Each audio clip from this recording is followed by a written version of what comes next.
இந்த மாதிரியான ஒரு இயற்கை காட்சிகளை நாங்கள் வந்து பார்க்க ரொம்ப நாளாக ஆசைப்பட்டோம். எங்கள் அப்பா சிறு வயதிலேயே வந்து எங்கள்கிட்ட வந்து சொல்லுவார், ஒடுக்க நினைத்தாலும் சிறையில் அடைத்தாலும் அடங்காதது காதல் என்று.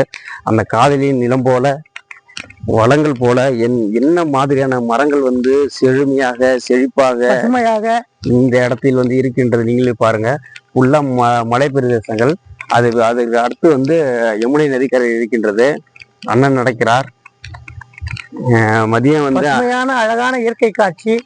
ஆமா, இயற்கை காட்சியை நாங்கள் ரசிக்கின்றோம். மதியம் எக்ஸாம் இருக்கின்றது, அதனால வந்து புத்தகம். ஆனா அந்த புத்தகத்தை காட்டுங்க. என்ன எக்ஸாம் இன்னைக்கு? Legal language and legal writing. இந்த சப்ஜெக்ட் வந்து இன்னைக்கு வந்து மதியம் மேல வந்து எங்களுக்கு எக்ஸாம் இருக்கின்றது.